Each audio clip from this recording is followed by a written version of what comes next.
السلام علیکم ورحمۃ اللہ وبرکاتہ۔ خواتین و حضرات، امید کرتی ہوں آپ سب خیریت سے ہوں گے۔ آج ایک واقعہ سنتے ہیں جو ایک سونار کا اور ایک غریب شخص کے بارے میں ہے۔ ایک یہودی کے پاس ایک مسلمان ہیرے تراشنے کا کام کرتا تھا جو اپنے کام میں ہنرمند، حد سے زیادہ ایماندار تھا۔ یہودی اس سونار کی کاریگری سے بے تحاشا نفع کماتا تھا۔ نفع کمانے کے باوجود بھی بہت سارا نفع کمانے کے باوجود یہودی اس کاریگر کو مناسب معاوضہ ادا نہ کرتا تھا، جس کی وجہ سے وہ بہت ہی پریشانی میں تھا۔ گھر کا خرچ پورا نہ ہو پاتا تھا۔ یوں ہی کام کرتے کرتے اس کی ساری زندگی گزر گئی۔ کاریگر کی جس کی شادی ہونے والی تھی، وہ کاریگر اپنی بیٹی کی شادی کے لیے پیسے جمع کرتا تھا، مگر وہ پورے پیسے جمع نہ کر سکا۔ لہٰذا اس نے اپنے مالک کے پاس، یہودی کے پاس گیا اور کچھ پیسے مانگے۔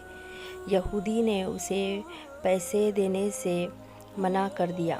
یہودی کروڑپتی ہونے کے باوجود بھی اس کاریگر کی مدد نہ کی۔ وہ کاریگر اپنے گھر کو واپس آیا۔ گھر پر آنے کے بعد کاریگر کی بیوی نے اس سے ناراضگی کا اظہار کیا۔ پریشان حال بیچارہ ساری رات سوچتا رہا کہ اپنی بیٹی کی شادی کے لیے پیسے کہاں سے جمع کرے۔ پریشانی کے عالم میں اس کاریگر کی رات گزر گئی۔ دوسرے دن صبح وہ دکان پر کام کے لیے نہ گیا۔ بعد میں یہودی سونار کو بلانے پر جب وہ دکان پر پہنچا تو اس کے ہاتھ میں ایک پوٹلی تھی جو اس نے یہودی کے سامنے رکھ دی۔ اس پوٹلی کے اندر ایک ہیرا تھا۔ پوٹلی کے اندر قیمتی ہیرا دیکھ کر یہودی عجیب سی نگاہوں سے کاریگر کی طرف دیکھنے لگا۔ کاریگر بولا، مالک، یہ ہمارا خاندانی ہیرا ہے، میں اسے بیچ نہیں سکتا، لہٰذا میں اسے آپ کے پاس گروی رکھنے کے لیے لایا ہوں۔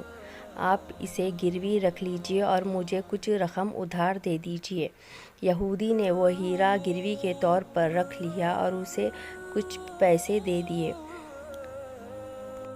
کاریگر نے اس پیسے سے اپنے بیٹی کی شادی کی اور دن رات محنت کرنے لگا اور محنت کر کے اپنا قرضہ ادا کرنے لگا۔ اس کا قرضہ پورا ہو چکا تھا۔ اب وہ یہودی کے پاس